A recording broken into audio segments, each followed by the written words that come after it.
वाहिगुरु जी का खालसा, वाहिगुरु जी की फतेह।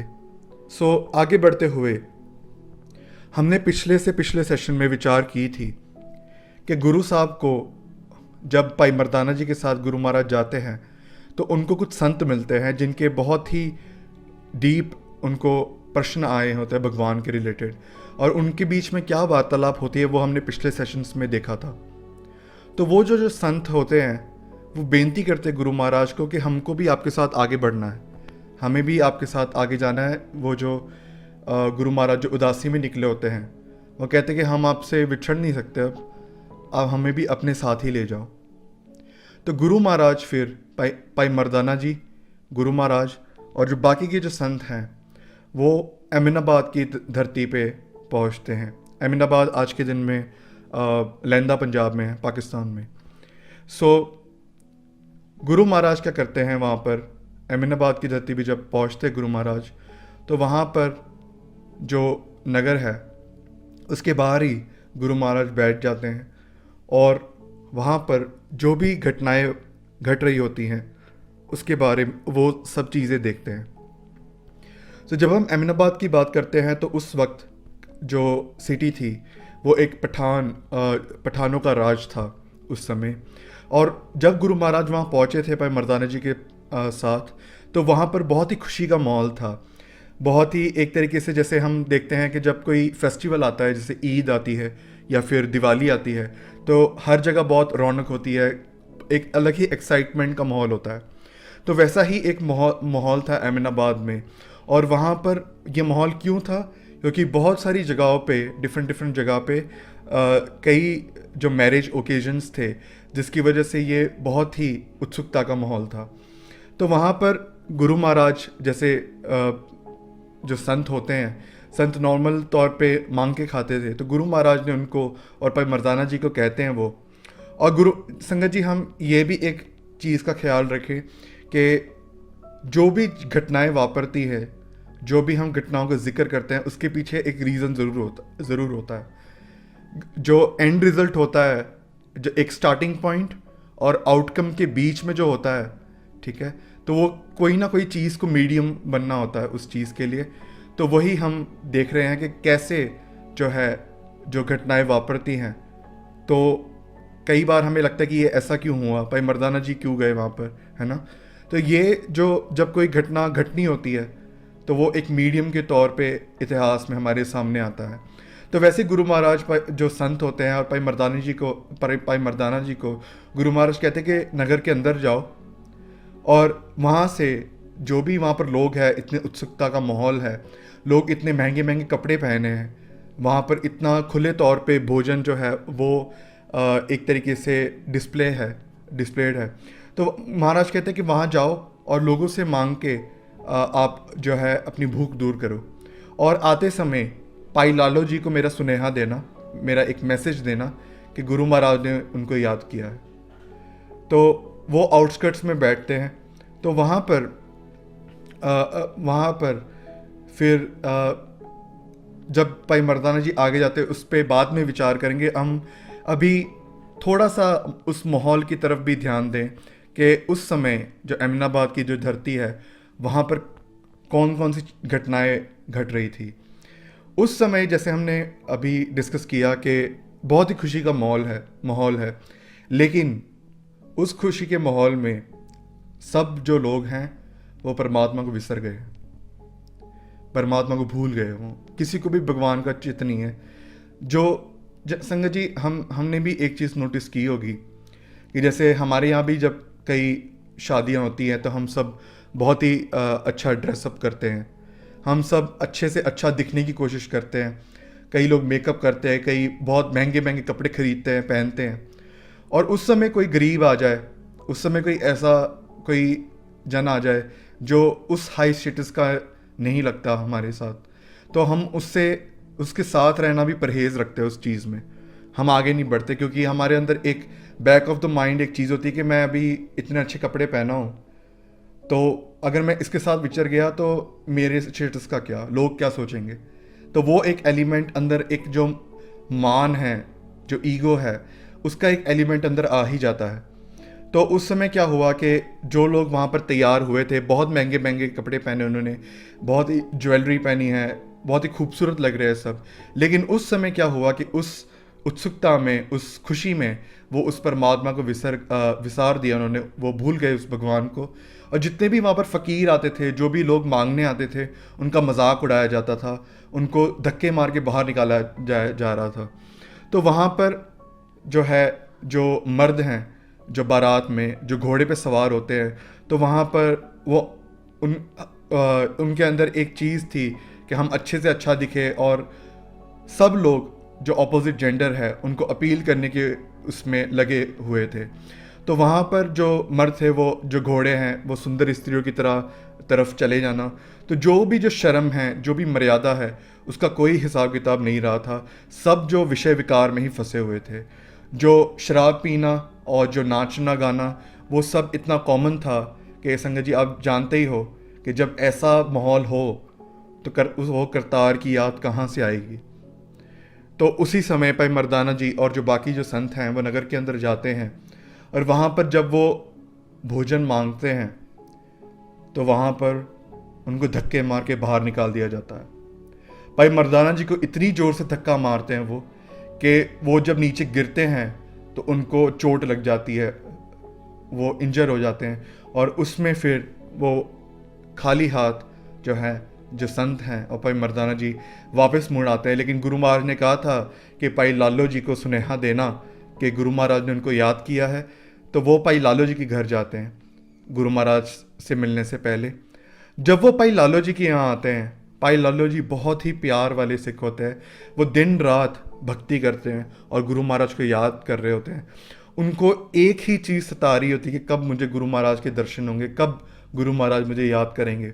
तो जैसे ही वो जो सुनेहा है, जब भाई मर्दाना जी गुरु महाराज का भाई लालो जी को बताते हैं, तो वो इतने उत्सुक हो जाते हैं, इतने खुश हो जाते हैं कि वो घर से जो भुने हुए चने होते हैं, तो वो गुरु महाराज को एक भेंटा के तौर पे वो अपने साथ लेके जाते हैं। और जब गुरु महाराज के पास जाते हैं तो वहाँ पर उनको जो पेटा दे के वो गुरु महाराज को मत्था टेकते हैं। तो आगे बढ़ते हुए जब तीनों भाई मर्दाना जी जो संत होते हैं और भाई लालो जी जब गुरु महाराज के पास पहुँचते हैं, तो वो गुरु महाराज देखते हैं कि उनके हाथ में तो खाना है ही नहीं।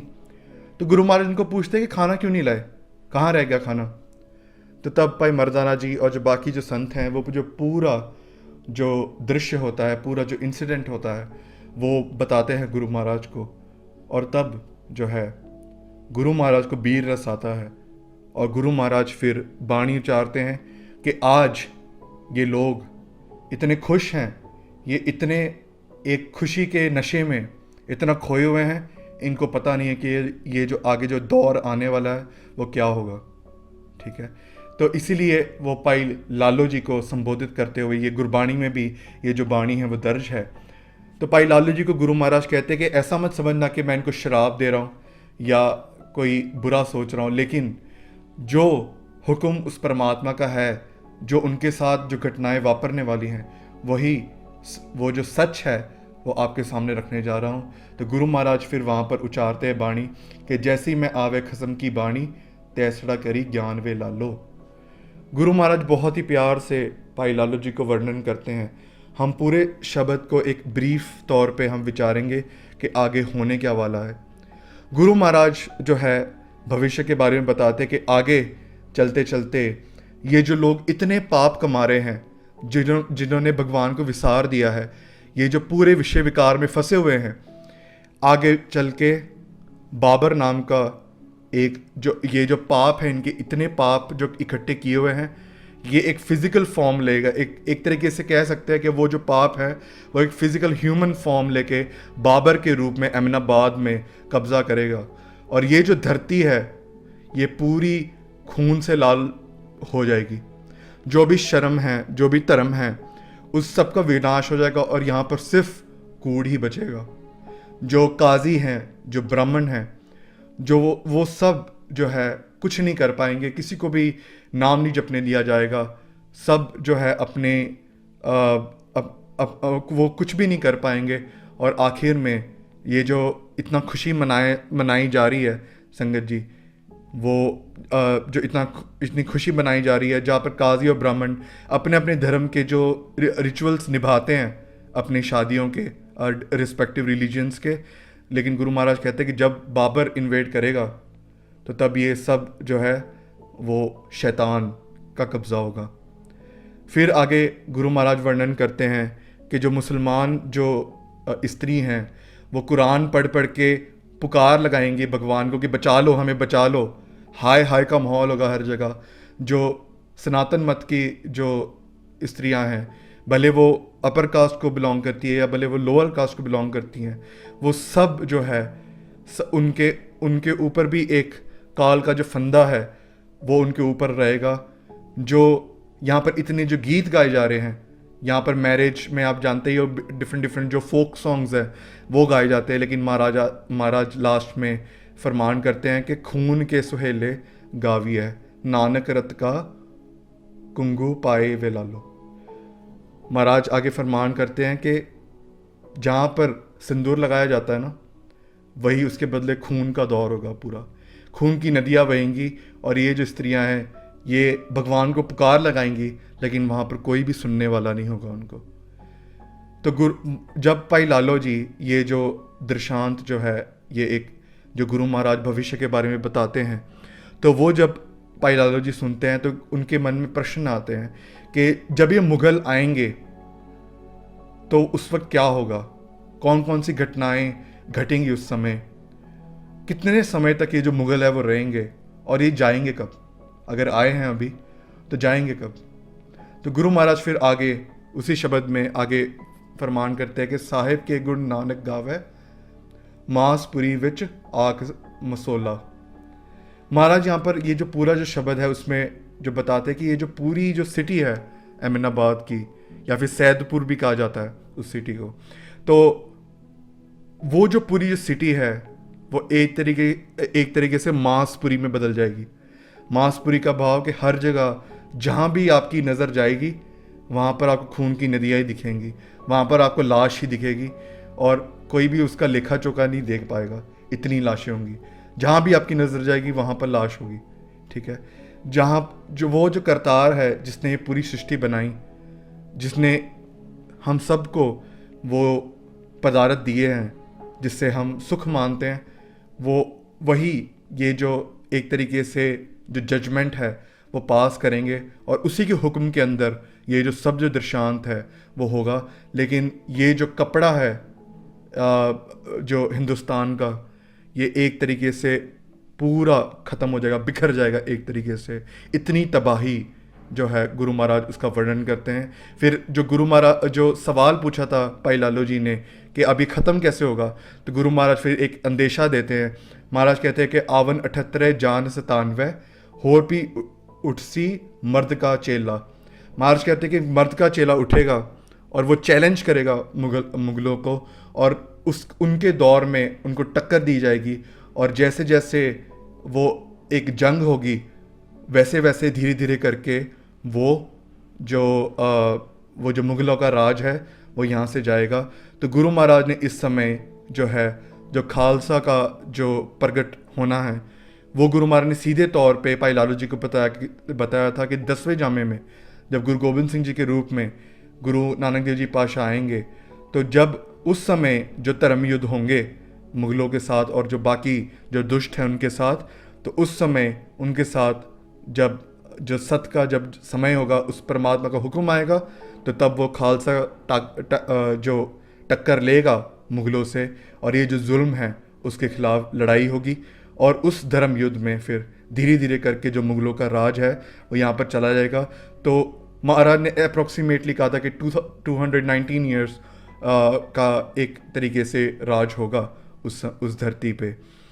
तो फिर जब गुरु महाराज ये सब बता रहे होते हैं तो वहाँ पर साइड पे एक जो ब्राह्मण है वो सुन रहे होते गुरु महाराज की जो पूरी जो गुरु महाराज ने एक तरीके से जो भविष्य बताया है कि कौन कौन सी घटनाएं वापरेंगी, कैसे जो प्रिंस हैं, जो उस शहर के जो अमीर लोग हैं जो इतना खुशी मना रहे हैं, वो जो स्त्रियां जिनका विवाह होना है, जिनके सिर पे सिंदूर है, जो सज धज के एक तरीके से पालकी में जाती हैं, इतने अच्छे से उन्होंने बाल बनाए होते हैं, लेकिन महाराज कहते हैं वो सब कोई काम का नहीं रहेगा, उन सब के गलों में फंदे लेके उनको लेके जाया जाएगा कैदी के तौर पे।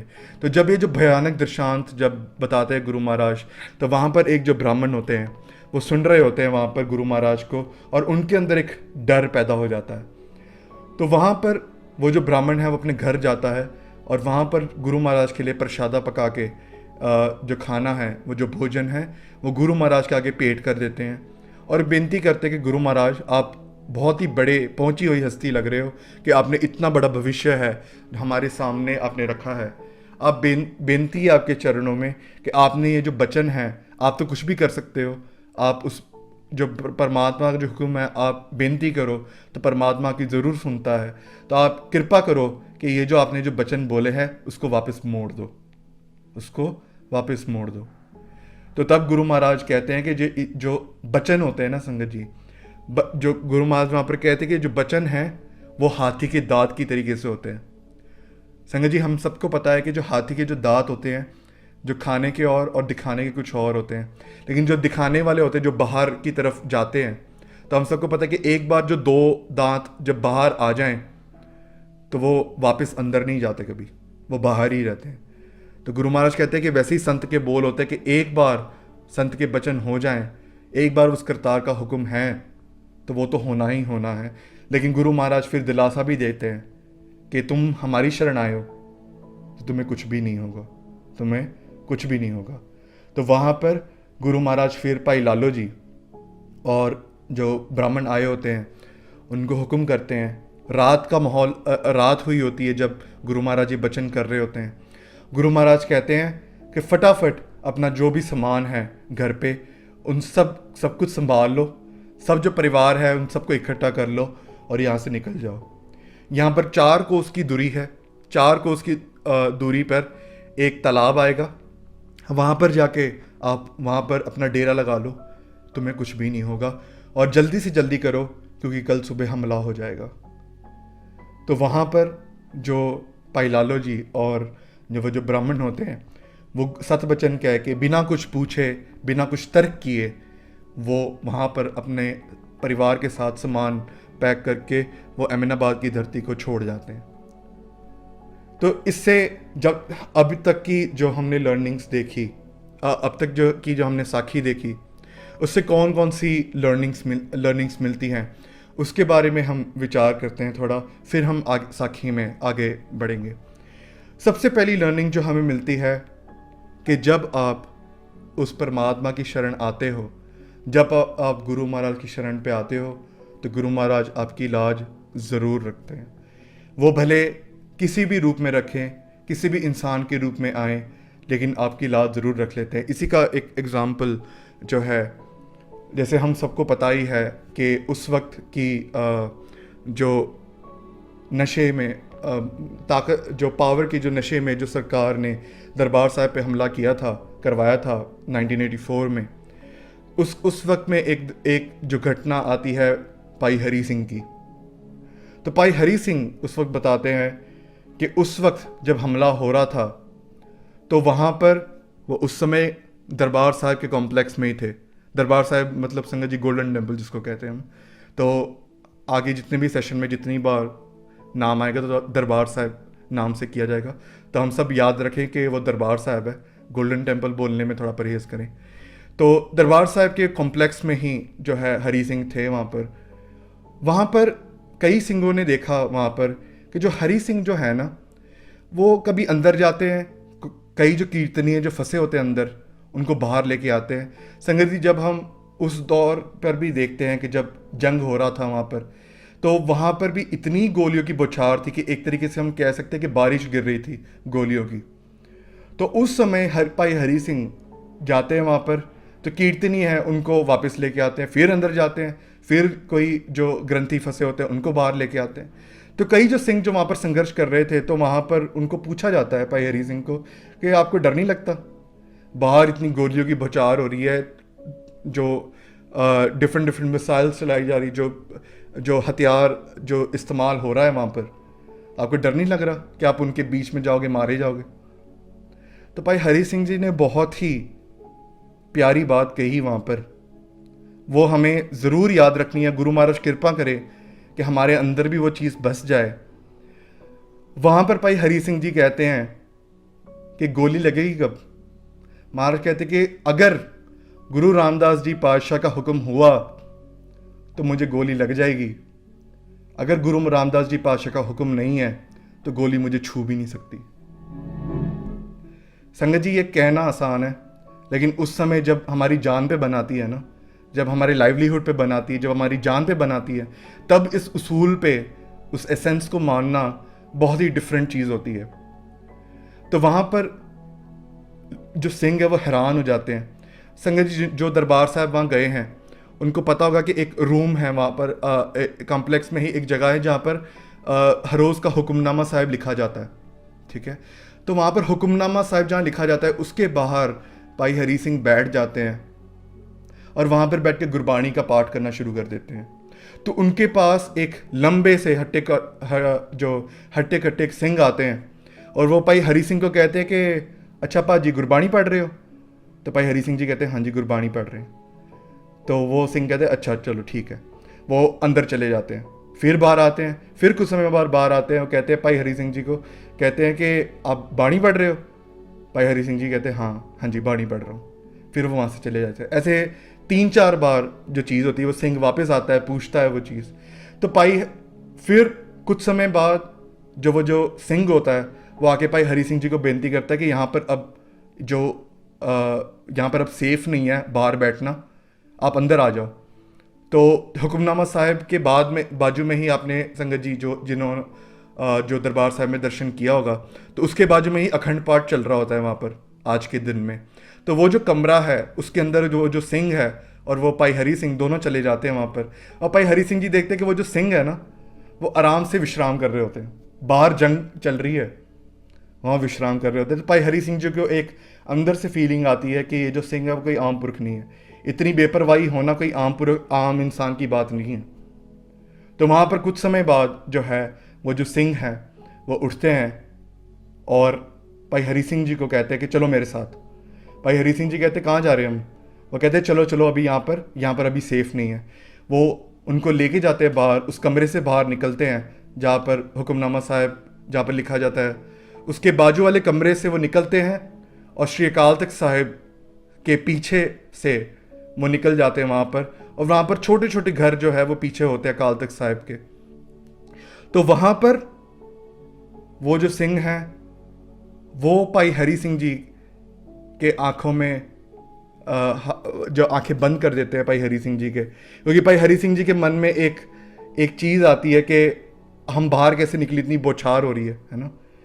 तो जो सिंह कहते हैं, जैसे हरी सिंह जी कहते हैं कि अभी क्योंकि जब हम बात करते हैं उस टाइम की, तो संगत जी जो कॉम्प्लेक्स जो था वो चारों तरफ से जो फौज ने है वो कब्जा किया हुआ था, एक तरीके से बैरिगेटिंग की थी बहुत ज़्यादा।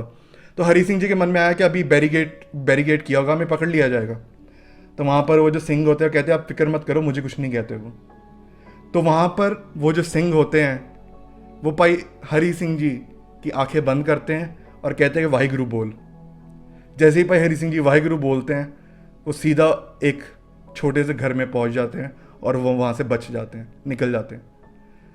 तो वो एक तरीके से संगत जी वो जो सिंह कौन था, नो वन नोस। तो भाई हरी सिंह जी जब ये दृष्टांत बताते हैं संगत को, तो वो कहते हैं कि जैसे मैंने कहा था कि गुरु रामदास जी का हुक्म होगा तो गोली लगेगी, अगर गुरु रामदास जी पातशाह का हुक्म नहीं हुआ तो गोली नहीं लगेगी। तो वही हुआ कि गुरु रामदास जी पातशाह तो जानी जान है कि क्या होना है। तो गुरु रामदास जी पातशाह ने उस सिंह के रूप में भाई हरी सिंह जी को वहाँ से बाहर निकाला और राइट टाइम में वहाँ पर उनको एक सेफ जगह पे वहाँ ले गए। तो तब से भाई हरी सिंह जी बहुत ही ज़्यादा सेवा करते हैं। तो इसी वे से संगत जी जो परमात्मा है बहुत ही ज़्यादा वे से हमारी ज़िंदगी में विचरते हैं, हमारी ज़िंदगी में आते हैं। लेकिन होता क्या है संगत जी कि हम उस चीज़ को महसूस नहीं कर पाते।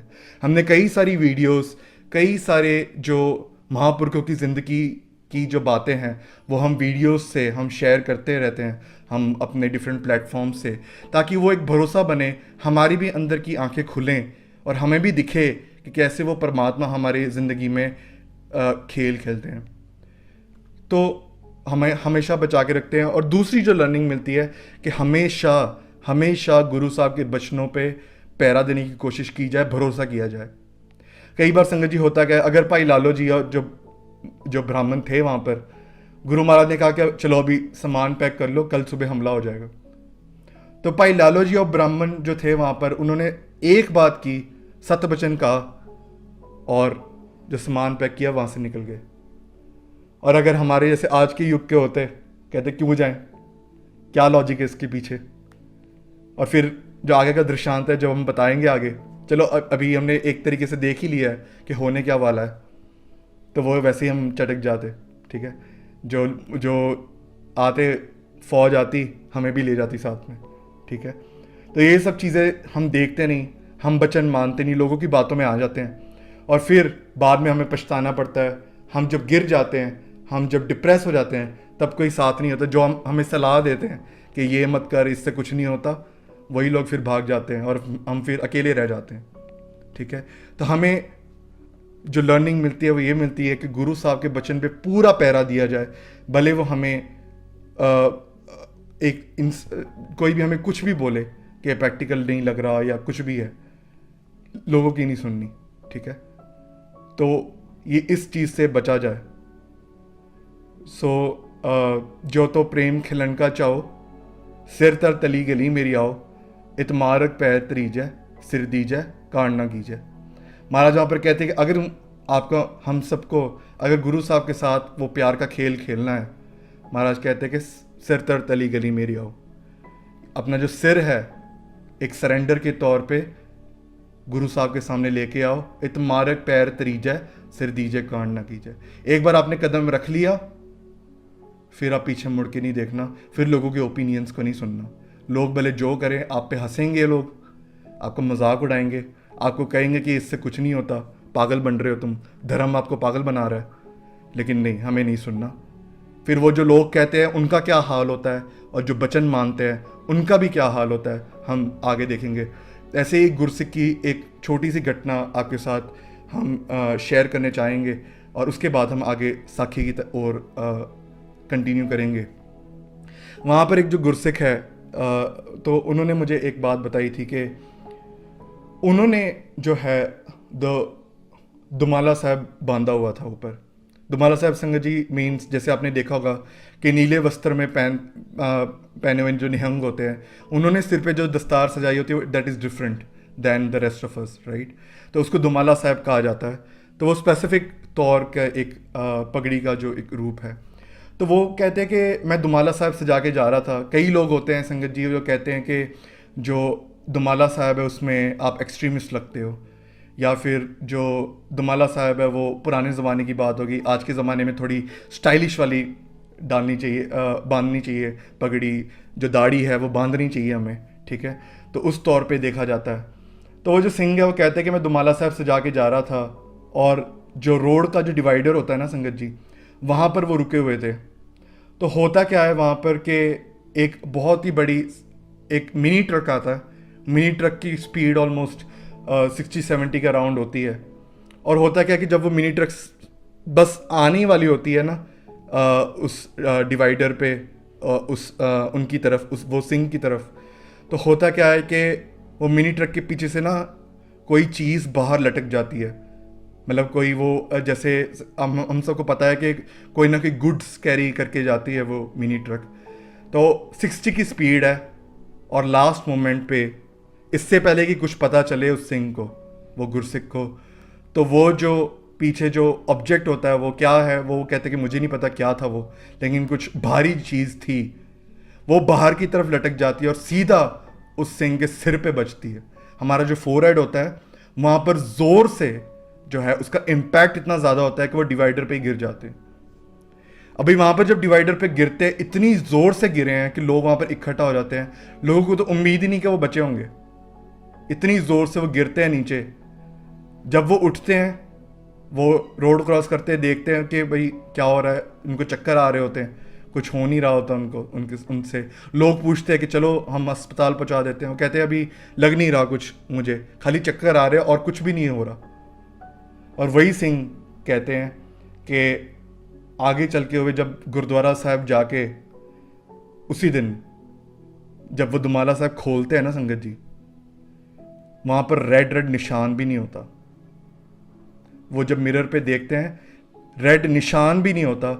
वो इतनी इम्पैक्ट से था, अगर उन्होंने नॉर्मल पगड़ी बांधी होती या पगड़ी नहीं बांधी होती तो आज वो हमारे साथ नहीं होते। तो वही जो चीज़ें हैं कि उन्होंने वचन माना, गुरु महाराज ने जो रूप दिया है उसमें रहे, गुरु महाराज के वचन माने, और कैसे गुरु महाराज ने भी फिर उनकी लाज रख ली। ठीक है, तो ये सब जो छोटी छोटी घटनाएं हमारे अंदर भी वो भरोसा लाएं कि हम भी गुरु महाराज के जो हुक्म है वो बढ़ चढ़ के माने हम, ताकि हम भी बच सकें। सो इतनी बेनतियाँ से हम इतनी बेनतियाँ प्रवान करनी। वाहिगुरू जी का खालसा, वाहिगुरू जी की फतेह।